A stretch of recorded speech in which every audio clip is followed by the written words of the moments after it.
ಆತ್ಮ ಯಾವ ಕುಲ? ಮನುಷ್ಯರನ್ನ ನೋಡಿ ಇವನು ಯಾವ ಕುಲ, ಯಾವ ಜಾತಿ ಅಂತಂದರೆ ಹೇಳ್ಬೋದು. ಆತ್ಮ ಯಾವ ಕುಲ ಅಂತ ಹೇಳಿದ್ರೆ ಎಷ್ಟು ಕಷ್ಟ ಹೇಳಲಿಕ್ಕೆ. ನಮಗೆ ದೇಹ ಕಣ್ಣಿಗೆ ಕಾಣಿಸುತ್ತೆ. ಆ ದೇಹ ಕಾಣಿಸಿದ ತಕ್ಷಣ ನಮಗೆ ಗೊತ್ತಾಗುತ್ತೆ ಇವನು ಯಾರ ಮಗ, ಇವನ ಕುಟುಂಬ ಏನು, ಇವನ ಹಿನ್ನೆಲೆ ಏನು, ಇವನು ಯಾವ ಜಾತಿ, ಯಾವ ಪಂಗಡದವನು, ಇವನು ಕಪ್ಪಗಿದಾನ, ಇವನು ಬೆಳ್ಳಗಿದಾನ ಅಂತ ನಮಗೆ ಗೊತ್ತಾಗ್ಬಿಡುತ್ತೆ. ಅವನು ಯಾವ ಜಾತಿ ಅಂತ ಸುಲಭನಾಗಿ ಹೇಳ್ಬಿಡ್ಬೋದು. ಇಂಥ ಜಾತಿ, ಇಂಥ ಕುಲ ಅಂತ ಹೇಳ್ಬಿಡ್ಬೋದು. ಆದರೆ ಆತ್ಮ ಯಾವ ಜಾತಿ ಅಂತಂದರೆ ಇದು ಬಹಳ ಕಷ್ಟಕರವಾದಂತಹ ವಿಚಾರ. ಯಾಕೆ ಅಂದರೆ ಆತ್ಮನವನು ನೋಡೇ ಇಲ್ಲ. ಆತ್ಮದರ್ಶನ ಮಾಡೋದು ಅಂದರೆ ಅಷ್ಟು ಸುಲಭನಾದ ಕೆಲಸ ಅಲ್ಲ. ಅದು ಅತ್ಯಂತ ದೊಡ್ಡ ತ್ಯಾಗ ಅಥವಾ ಅದೊಂದು ಸುದೀರ್ಘವಾದಂತಹ ಯೋಗ. ಯೋಗಿಗಳಿಗೆ ಮಾತ್ರನೇ ಆತ್ಮ ಕಾಣಿಸೋದು. ಇನ್ನು ಸಾಮಾನ್ಯ ಜನಕ್ಕೆ ಆತ್ಮದರ್ಶನ ಎಲ್ಲಿಂದ ಆಗುತ್ತೆ? ಆತ್ಮ ಜೊತೆ ಮಾತಾಡೋಕ್ಕಾಗುತ್ತೆ ನೀನು ಯಾವ ಜಾತಿ ಅಂತ? ದೇಹದಲ್ಲಾದರೆ ಮಾತಾಡ್ಬೋದು, ಅವನು ನೋಡಿದ ತಕ್ಷಣ ಹೇಳ್ಬೋದು. ಅಥವಾ ಅವನು ಕೇಳಿದ್ರೂ ಹೇಳ್ಬಿಡ್ತಾನೆ ನೀನು ಯಾವ ಜಾತಿಯಪ್ಪ ಅಂದರೆ ಇಂಥ ಜಾತಿ ಅಂತ. ಆದರೆ ಆತ್ಮ ಯಾವ ಕುಲ ಅಂತಂದರೆ ತುಂಬ ಕಷ್ಟ ಹೇಳಲಿಕ್ಕೆ. ಈಗ ದೇಹ ನೋಡಿದ ತಕ್ಷಣ ನಮಗೆ ಅವನು ಹಾಕಿರ್ತಾನೆ, ಹೇಳ್ಬಿಡ್ಬೋದು ಅವನು ಯಾರು ಅಂತ. ಶಿವದಾರ ಹಾಕಿರ್ತಾನೆ, ಅವನಿಗೂ ಹೇಳ್ಬಿಡ್ಬೋದು ಇವನು ಯಾರು ಅಂತ. ಇನ್ನು ವಿಭೂತಿ ಧರಿಸಿದ್ರೆ ಅಥವಾ ನಾಮ ಧರಿಸಿದ್ರೆ, ಗಂಧ ಧರಿಸಿದ್ರೆ, ಕುಂಕುಮ ಧರಿಸಿದ್ರೆ ಸುಲಭನಾಗಿ ಹೇಳ್ಬೋದು ಅವನು ಜಾತಿಯಲ್ಲಿ ಹೊಲೆಯನ, ಮಾದಿಗನ, ಬ್ರಾಹ್ಮಣನ, ಕುಂಬಾರನ, ಕಮ್ಮಾರನ, ಗಾಣಿಗರನ ಅಥವಾ ಚಮ್ಮಾರನ, ದಕ್ಕಲಿಗನ ಅಥವಾ ಒಕ್ಕಲಿಗನ, ಕೊರಮನ, ಕೊರಚನ, ಲಿಂಗಾಯತನ ಇಲ್ಲ ಪಂಚಮಶಾಲಿನ ಏನೋ ಒಂದು ಹೇಳ್ಬಿಡ್ಬೋದು ದೇಹ ನೋಡಿ. ಆಮೇಲೆ ದೇಹ ನೋಡಿ ಅವನು ಗಂಡ ಹೆಣ್ಣ ಅಂತಲೂ ಕೂಡ ಹೇಳ್ಬೋದು. ಯಾಕೆಂದರೆ ನಮ್ಮಲ್ಲಿ 2 ಜಾತಿ ಇದೆ, ಹೆಣ್ಣು ಜಾತಿ ಮತ್ತು ಗಂಡು ಜಾತಿ ಅಂತ. ಅದು ಭಗವಂತ ಶಿವ ಮಾಡಿರ್ತಕ್ಕಂಥ ನಿರಾಕಾರ ಶಿವ ಮಾಡಿರ್ತಕ್ಕಂಥದ್ದು 2 ಜಾತಿ ಭೂಮಿ ಮೇಲೆ, ಒಂದು ಹೆಣ್ಣು ಒಂದು ಗಂಡು. ಆದರೆ ನಾವು ಈ ದೇಹಕ್ಕೆ ಇಟ್ಕೊಂಡಿರ್ತಕ್ಕಂಥ ಜಾತಿಗಳು ಕುಲಗಳು ನೂರಾರು. ಈ ದೇಹ ನೋಡಿದ ತಕ್ಷಣ ಇಂಥ ಜಾತಿಯವನು, ಇಂಥ ಕುಲದವನು, ಇಂಥ ಒಂದು ಬಣ್ಣ, ಅದ್ರ ಜೊತೆಗೆ ಇನ್ನೊಂದಷ್ಟು ಅವನು ಬರೆದಿಟ್ಟಿದ್ರೆ ಇಂಥ ಗೋತ್ರ, ಇಂಥ ನಕ್ಷತ್ರ ಇವೆಲ್ಲ ಹೇಳ್ಬೋದು. ಆದರೆ ಆತ್ಮ ಪರಮ ಪವಿತ್ರ. ಆತ್ಮ ಪರಮ ಪವಿತ್ರ. ಈ ದೇಹ ಆತ್ಮದ ಮನೆ, ಈ ದೇಹ ಆತ್ಮದ ಗೂಡು. ಅಂತಹ ಆತ್ಮಕ್ಕೆ ನಾವು ಕುಲ ಬಯಸಿದ್ರೆ ಮನುಷ್ಯ ಮಾಡ್ಕೊಂಡಿರೋ ಜಾತಿ, ಮನುಷ್ಯ ಮಾಡ್ಕೊಂಡಿರ್ತಕ್ಕಂಥ ಕುಲ, ಆ ಆತ್ಮ ಅದಕ್ಕೆ ಜಾತಿನೂ ಇಲ್ಲ, ಕುಲನೂ ಇಲ್ಲ, ವರ್ಣನೂ ಇಲ್ಲ, ಭೇದನೂ ಇಲ್ಲ. ಅದು ಜನ್ಮ ತಗೊಳ್ತಾನೇ ಇರ್ತದೆ. ಅದಕ್ಕೆ ಯಾವ ಜಾತಿ ಭೇದನೂ ಇಲ್ಲ.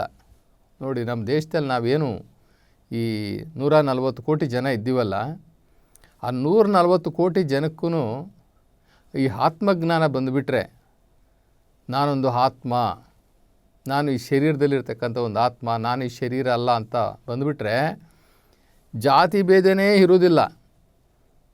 ಈ ದೇಹವನ್ನು ನೋಡಿ ಜಾತಿ ಗುರುತಿಸ್ತೀವಲ್ಲ, ಅದು ಹೋಗೇ ಬಿಡುತ್ತೆ. ನಾವೆಲ್ಲ ಆತ್ಮಗಳು, ನಾವೆಲ್ಲ ಆತ್ಮಸ್ವರೂಪಿಗಳು, ನಾವೆಲ್ಲ ನಿರಾಕಾರ ಶಿವನ ಮಕ್ಕಳು, ನಮ್ಮ ತಂದೆ ನಿರಾಕಾರ ಶಿವ ಒಬ್ಬನೇ, ನಾವೆಲ್ಲ ಒಬ್ಬ ತಂದೆಯ ಮಕ್ಕಳು ಅಂತ ಬಂದುಬಿಟ್ರೆ ನಮಗೆ ಯಾವ ಕುಲ, ಯಾವ ಗೋತ್ರ, ಯಾವ ಜಾತಿ, ಯಾವ ಭೇದ, ಯಾವ ವರ್ಗ ಏನೂ ಇರೋದಿಲ್ಲ. ಎಲ್ಲ ಆತ್ಮಜ್ಞಾನಿಗಳು ಆಗಿದ್ರೆ ಇಡೀ ಜಗತ್ತೇ ಒಂದು ಸೋದರತ್ವ ಬಂದುಬಿಡುತ್ತದೆ. ಈ ಜಗತ್ತೇ ಆತ್ಮಗಳ ದೇಶ. ಈ ಭೂಮಿಯ ಮೇಲಿರ್ತಕ್ಕಂಥ ಎಲ್ಲ ಆತ್ಮಗಳೇ. ಈ ಆತ್ಮಗಳು ಶಿವಲೋಕದಿಂದ ಬಂದಿದ್ದು. ಶಿವನು ನಮ್ಮೆಲ್ಲರ ತಂದೆ ಅನ್ನೋಂಥದ್ದು ಬಂದುಬಿಟ್ರೆ ಆವತ್ತು ನೋಡ್ರಿ ಈ ಭೂಮಿ ಸ್ವರ್ಗ ಆಗಿಬಿಡ್ತದೆ. ಈ ಭೂಮಿನಲ್ಲಿ ಎಲ್ಲರೂ ಸೋದರರು, ಸಹೋದರಿಯರು, ಎಲ್ಲ ಅಕ್ಕಂದಿರು, ಅಣ್ಣಂದಿರು, ತಮ್ಮಂದಿರು. ಇಲ್ಲಿ ಜಾತಿ ಭೇದನೇ ಇಲ್ಲ. ಅವನು ಯಾವ ದೇಶದಲ್ಲಾರ ಇರಲಿ, ಅವನು ನನ್ನ ಬಂಧು. ಯಾಕೆ? ನನ್ನ ತಂದೆ ಒಬ್ಬನೇ, ನಾನು ಆತ್ಮ, ಅವನು ಆತ್ಮ. ಇದು ಬಂದಿದ್ದಿನ ಈ ಭೂಲೋಕ ನಿಜವಾಗಲೂ ಸ್ವರ್ಗ ಆಗಿಬಿಡ್ತದೆ. ಕನಕದಾಸರು ಹೇಳ್ತಾರೆ, ಈ ಜಾತಿ ಭೇದಗಳನ್ನು ಕುರಿತು ಹೇಳ್ತಾರೆ. ಕುಲ ಕುಲ ಕುಲ ಎಂದು ಒಡೆದಾಡದಿರಿ, ಕುಲದ ನೆಲೆಯನೇನಾದರೂ ಬಲ್ಲಿರಾ. ಅಷ್ಟಕ್ಕೆ ಬಿಡೋದಿಲ್ಲ ಅವರು, ಕ್ವಶನ್ ಹಾಕ್ತಾರೆ. ನೀವು ಕುಲಕ್ಕೆ ಅಂಟ್ಕೊಳ್ಳೋದಾದರೆ, ನೀವು ಜಾತಿಗಳಿಗೆ ಅಂಟ್ಕೊಳ್ಳೋದಾದರೆ, ಈ ನೀವು ಎಲ್ಲರೂ ಜಗತ್ತಿನಲ್ಲಿ ಉಪಯೋಗಿಸುವಂತಹ ನೀರು ಎಲ್ಲರಿಗೂ ಒಂದೇ. ಆ ನೀರು ಯಾವ ಜಾತಿ? ಈ ಸೇವನೆ ಮಾಡುವಂತಹ ಈ ಗಾಳಿ ಯಾವ ಜಾತಿ? ಸೂರ್ಯ ಯಾವ ಜಾತಿ? ಯಾಕಂದರೆ ಎಲ್ಲರಿಗೂ ಒಬ್ಬನೇ ಸೂರ್ಯ. ಈ ಆತ್ಮ ಯಾವ ಜಾತಿ ಅಂತ ಕೇಳ್ತಾರೆ. ಅವತ್ತೇ ಕೇಳ್ತಾರೆ ಅವರು ಕನಕದಾಸರು. ಕುಲ ಕುಲ ಕುಲ ಎಂದು ಹೊಡೆದಾಡ್ತಿರಲ್ಲಪ್ಪ, ಕುಲದ ನೆಲೆಯನೇನಾದರೂ ಬಲ್ಲಿರ. ಗಾಳಿ ಯಾವ ಕುಲ, ಸೂರ್ಯ ಯಾವ ಕುಲ, ಈ ಅರಿಷಡ್ವರ್ಗಗಳು ಯಾವ ಕುಲ, ಈ ಪಂಚಭೂತಗಳು ಯಾವ ಕುಲ, ನಿಮ್ಮ ಆತ್ಮ ಯಾವ ಕುಲ ಅಂತ ಕೇಳ್ತಾರೆ. ಪ್ರಶ್ನೆ ಅವತ್ತೇ ಹಾಕಿದ್ದಾರೆ ಅವರು.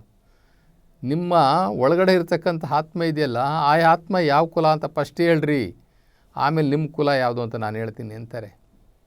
ಈ ಅಂಗಭಾವ ಅಳಿಬೇಕು, ಆತ್ಮಭಾವ ಬರಬೇಕು.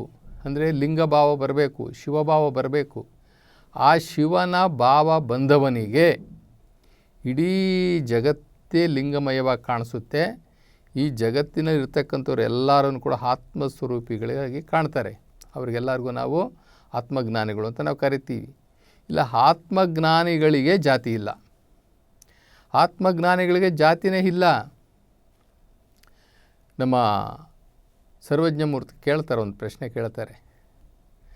ಜಾತಿಹೀನನ ಮನೆಯ ಜ್ಯೋತಿತಾಹೀನವೇ, ಜಾತಿ ವಿಜಾತಿ ಎನಬೇಡ, ದೇವನೊಲಿದವನೇ ಜಾತ ಸರ್ವಜ್ಞ.